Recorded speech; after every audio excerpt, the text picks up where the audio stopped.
Finally Pakistani cricket team का उड़ गया है जनाजा। तुम्हारे हीरोज गलत हैं, तुमने गलत लोगों को प्रमोट किया, तुमने गलत लोगों को आगे पुश किया। अब फाइनली जब डिस्प्ले करने का टाइम आया तुम्हारी गेम खुल गई। खुद सोचो ना, इन्होंने हमें जीने लायक छोड़ा है ना हमें मरने लायक छोड़ा है। पहले मैच में 47, दूसरे मैच में टक। लो जी, अब आखिरी एक गेम बचा, इसमें कुछ ना हुआ तो जो एशिया कप का नैरेटिव था वो भी गया तेल के अंदर। मैं सच बता रहा हूँ, बाबर आजम अगर किसी और मुल्क में पैदा होता ना, वो आज बहुत बड़ा प्लेयर होता। आज तक नहीं खेलेगा, क्रिकेट नहीं खेलता, गोली डंडा खेलता, वो बहुत बड़ा स्टार होता। मुझे उससे शिकायत है, गिला है मुझे उससे। यार इवॉल्व करना है यार, दिन गुजर गया तू दिन बदल गया, तू क्यों नहीं बदला? अगर बाबर आजम आपको कह दे कि यार आपने जिंदगी में क्या किया एक तेज बॉल करने के अलावा, आपकी क्या परफॉर्मेंस है, आप तो बड़े सुपरस्टार तो नहीं, आप तो बड़े परफॉर्मर नहीं रहे दुनिया क्रिकेट में, अगर वो आपको कहीं कह दे कि आप तो परफॉर्मेंस वाइज तो बिल्कुल जीरो हैं आप। भाई बोलते हैं बाबर आजम को सपोर्ट चाहिए, बाबर आजम को कैसे सपोर्ट दें? उसको कंधे के ऊपर उठा के ग्राउंड में चक्कर लगवाएं, उसको क्या क्या करें? उसके क्या तलवे चाटे तुम जाके, तुम जैसे बंदे जाके उसके तलवे। यार बच्चे से क्या बात करें? उसको क्या सपोर्ट चाहिए? साले की तस्वीर में यकीन करो दिल करता है कि फाड़ के रख दूं, लेकिन यार ये क्या है? इतना मनहूस कोई हो सकता है? ये किंग है पाकिस्तान का। इस तरीके से बाबर आजम आउट होके किया, उसने पर्सनली तोड़ के ऊपर मुझे यहां पे हिट किया है, यहां पे हिट किया है।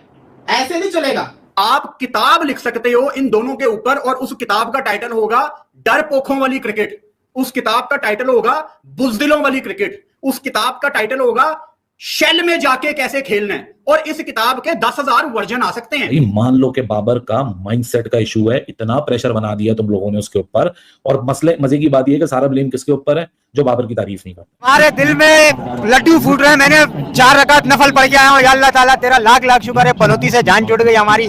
पाकिस्तान टीम का जनाजा नहीं उठा है, बाबर आजम का जनाजा आज हमने अल्हम्दुलिल्लाह लाख लाख शुक्र है, बाबर आजम का जनाजा आज उठ गया, शुक्र है। पाकिस्तान की जनरेशन के अंदर इन दोनों ने मिलकर इंजेक्शन ठोक दिया है कि बच्चों टाइम लो, बच्चों आपने स्लो खेलना है। आपकी क्रिकेट की बुनियाद बर्बादी की जो रखी गई है ना, वो इन दोनों की वजह से ही रखी गई है। किधर गया वो बाबर आजम? इसको कोई समझाए भाई, तुम कौन हो, तुम्हारा पोटेंशियल क्या है, तुम्हारी बला क्या है? इस सब चीजों को छोड़ के बस ये लगे वो तुम्हारी बुराई कर रहा है, वो ये कर रहा है, वो। अबे भाई मैं 2.5 साल से सिमिलर बातें कर रहा हूँ बाबर आजम के ऊपर। ये किंग है वो ब्रेंडन किंग वेस्ट इंडीज का, वो इससे लाख गुना बेहतर खिलाड़ी है भाई। वेस्ट इंडीज का ब्रेंडन किंग, उसको तुम किंग बोलोगे तो चलो, उसके पास रीजन तो है कि मेरा नाम ही किंग है भाई, मैं क्या करूं, मजबूर हूं मैं। लेकिन ये बाबर ना 4 में ना 14 में ये बंदा आकर पाकिस्तान का किंग बना पड़ा है कि जी मैं किंग हूं पाकिस्तान का। 3 बॉलों में घंटा बना के 0। मोहम्मद रिजवान की गलती है कि 21 गेंदें खेलकर सिर्फ 2 रन। ये कोई टेस्ट क्रिकेट हो रही है? अगर इस तरह की क्रिकेट आपने खेलनी है तो दोस्तों, पाकिस्तान की वनडे टीम में बाबर आजम और मोहम्मद रिजवान की वापसी हुई, लेकिन उनका फ्लॉप शो जारी है। दूसरे वनडे में वेस्ट इंडीज के साथ पाकिस्तान 5 विकेट से हार चुका है, और बाबर जहां अपना खाता नहीं खोल पाए तो रिजवान 38 गेंदों में 16 रन बनाकर आउट हुई। इस पर पाकिस्तानी मीडिया भड़की हुई है और कह रही है कि तुम दोनों की टीम में वापसी हुई और वही फ्लॉप शो तुम्हारा जारी है। पाकिस्तानी मीडिया शोएब अख्तर से लेकर तमाम पाकिस्तानी मीडिया में यही चर्चा चल रही है, इन दोनों को बाहर निकालो, इनकी वजह से हम टीमें भी हार रहे हैं, नए लड़कों को मौका दो इनकी जगहों पे। बाबर आजम जहां तीसरी गेंद पर आउट हो गए थे, रिजवान 38 गेंद का सामना किया और 16 रन 2 चौके, और पाकिस्तान यह मुकाबला दूसरा ओडीआई मुकाबला हार गया। तो दोस्तों, पाकिस्तानी मीडिया काफ़ी भड़की हुई है मोहम्मद रिजवान और बाबर पे कि इन दोनों का सिलेक्शन किसने किया टीम में, जिस तरह से इनका प्रदर्शन है इतना खराब। तो दोस्तों, वीडियो के माध्यम से देखिए पाकिस्तानी मीडिया क्या कह रही है, चलो देखते हैं। बाबर आजम को कैसे सपोर्ट दें? उसको कंधे के ऊपर उठा के ग्राउंड में चक्कर लगवाएं, उसको क्या क्या करें? उसके क्या तलवे चाटे तुम जाके, तुम जैसे बंदे जाके उसके तलवे। यार बच्चे से क्या बात करें? उसको क्या सपोर्ट चाहिए? उसको क्या सपोर्ट चाहिए? क्या बच्चे से कितनी बदतमीजी से बात कर रहे हैं? बच्चे देख मेरी बात सपोर्ट चाहिए, इसकी सुनो। ये भी तो आया बेचारा यहाँ पे। अबे तो आया, तुम बाबर आजम के पीछे लगे हो यार। मैं लगा हूँ तो तुम लगे रहे हो उसके पनौती आदमी। देखो यार बात सुनो, देखो जस्ट लाइक अ क्रिकेट, जस्ट लाइक गेम। थोड़ा ऊंचा बोले, ठीक है? क्रिकेट इज द लक है। देखो हमारे लक नहीं चला यार। बाबर आजम भी खरीदा हुआ था, ये मानो। बाबर नहीं बिक सकता, बिका है, वो बिका है। बाबर नहीं बिक सकता, बाबर नहीं बिक सकता। तो वो क्या चीज है? बाबर जैसे बिक गया ना, मैच फिक्स नहीं था। अपनी गर्दन काट दूं। आप अपनी गर्दन नहीं काटो, मोटे की काटो, लेकिन मेरी बात सुनो, आप किसी काम में आओगे, वो किसी काम का नहीं है।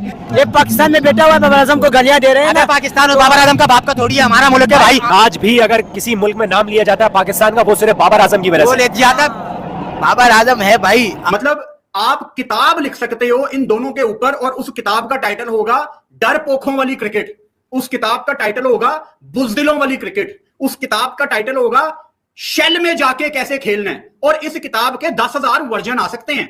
पाकिस्तान की जनरेशन के अंदर इन दोनों ने मिलके इंजेक्शन ठोक दिया है कि बच्चों टाइम लो, बच्चों आपने स्लो खेलना है। आपकी क्रिकेट की बुनियाद बर्बादी की जो रखी गई है ना, वो इन दोनों की वजह से ही रखी गई है। पाकिस्तान में करोड़ों लोग ऐसे हैं, करोड़ों लोग, जिनको लगता है कि इन दोनों को T20 फॉर्मेट में नहीं होना चाहिए। तो सिर्फ ये मेरी सोच नहीं है। स्टिल अगर आपको ऐसा लगता है कि जी रिजवान को या बाबर को, मेरे ख्याल से आप बाबर के ज्यादा बड़े फैन हो, अगर आपको लगता है कि बाबर आजम को T20 टीम में होना चाहिए, सो बिस्मिल्लाह, फुरकान भट्टी के बाप की टीम नहीं है ये अब्दुल्ला गेमिंग के बाप की टीम नहीं है, ये आपकी और मेरी पाकिस्तान की टीम है, हम सब की टीम है। बाबर अपनी शॉट्स इंप्रूव करे, अपना स्ट्राइक रेट इंप्रूव करे, कोई अपना स्पार्क दिखाए। रिजवान की बात कर लो, पिछले मैच में 50 बॉलें खेलने के बाद वो आज भी 5-6 डॉट बॉलें खेल रहा है। अभी 12 साल का बच्चा आके यहां पे बात कर रहा है कि रिजवान आके शेल में क्यों जा रहा है। छोटे छोटे बच्चों को समझ आ गई है, लेकिन ये जो हमारे गेमर्स और टिकटॉकर्स है ना भाई, इनको नहीं समझ आ सकती। पहले मैच में 47, दूसरे मैच में डक। लो जी, अब आखिरी एक गेम बचा, इसमें कुछ ना हुआ तो वो जो एशिया कप का नैरेटिव था वो भी गया तेल के अंदर। मैंने इसलिए ओडीआई सीरीज स्टार्ट होने से पहले वीडियो की थी कि तुम लोगों ने ना बाबर आजम को प्रेशर बना दिया उसके इर्द। अब उसको सिर्फ ये पड़ी हुई है कि रन्स करने किसी ना किसी तरह, क्योंकि एशिया कप में आना है भाई। Asia cup was not the final destination and shouldn't be the final destination for Babar Azam. Asia cup से ज्यादा वर्ल्ड T20 को उसको फोकस करना चाहिए, लेकिन करंट पॉइंट ऑफ टाइम में जिधर है वहां अपने आप को इन्वेस्ट करना चाहिए, वहां बेहतर करना चाहिए, क्योंकि फ्लॉज हैं बाबर आजम के अंदर। जो लोग उस पर तनकीद करते हैं वो थोड़ी फ्लॉ है, वो तो जो काम करके आता है उसके ऊपर तनकीद होती है। अब ऐसा तो नहीं है कि साइम के बाद बाबर जा रहा था बैटिंग करने के लिए और लोग बोल रहे थे कि नहीं होगा नहीं होगा नहीं होगा, बददुआएं देते हुए, कोई काला जादू करते हुए इसके ऊपर भेज रहे थे। आप मैदान में जो करते हो वो अपनी मनमर्जी से करते हो। बाहर उसको, उस परफॉर्मेंस को देख के जो बाहर क्रिटिसाइज लोग करते हैं या तारीफ करते हैं, वो उनकी अपनी पर्सनल ओपिनियंस होती हैं। अब यहां तो किसी ने बल्ला नहीं रोका ना, एक टेक्निकल फ्लॉ के ऊपर आप आउट हुए। आपने सीधी आती हुई बॉल को क्रॉस बैट के साथ खेलना शुरू किया, और आप वो बल्लेबाज हो जो शुरू की 15-20 बॉलें एट विल सीधे बल्ले के साथ खेल सकते हो, और उसपे भी 15 में से अगर 15 बॉलें सीधे बल्ले के साथ खेलोगे तो 12 नहीं तो 10 तो मिडिल करोगे ही करोगे। तुम्हारी वो क्वालिटी किधर गया वो बाबर आजम? इसको कोई समझाए भाई, तुम कौन हो, तुम्हारा पोटेंशियल क्या है, तुम्हारी बला क्या है। इस सब चीजों को छोड़ के बस ये लगे वो तुम्हारी बुराई कर रहा है, वो ये कर रहा है, वो। अबे भाई, मैं 2.5 साल से सिमिलर बातें कर रहा हूं बाबर आजम के ऊपर, यही बातें हैं बिल्कुल सिमिलर, कोई तब्दीली नहीं आती हर दफा मेरी बातों के अंदर। मतलब शायद बाबर आजम की गेम को एनालाइज करना मेरे लिए सबसे आसान काम है, बिकॉज मुझे स्क्रिप्ट भी तब्दील नहीं करनी पड़ती, सिमिलर बात करता हूं। पता नहीं कब समझेंगे ये लोग यार। जिस तरीके से बाबर आजम आउट होके किया है, उसने पर्सनली तोड़ के ऊपर मुझे यहां पे हिट किया है, यहां पे हिट किया है। ऐसे नहीं चलेगा बाबर यार, हम आपको सपोर्ट करते हैं, इसका मतलब ये है कि आप चलो ही ना। बाद में कब है ओडीआई, मुझे ये बता दो। नहीं मुझे बताओ, लोग कहेंगे यार वलीद भाई एक मैच में नहीं चला तो क्या हो गया। तो भाई ये जो सीरीज है ना वेस्ट इंडीज की, ये आखिरी है, ये आखिरी उम्मीद है, क्योंकि वेस्ट इंडीज के अगेंस्ट बाबर आजम ने हमेशा रन्स किए हैं, हमेशा, एवरी टाइम ही प्ले अगेंस्ट वेस्ट इंडीज उसने सेंचुरी स्कोर की है। अगर इनके अगेंस्ट भी नहीं सेंचुरी आएगा तो फिर कब आएगा? ओडीआई आपको मिल नहीं रही है, T20 टीम से आप बाहर हो। एशिया कप में आपने तब सेलेक्ट होना था जब आप इस टूर के अंदर परफॉर्मेंस करके दिखाते। उन्होंने कल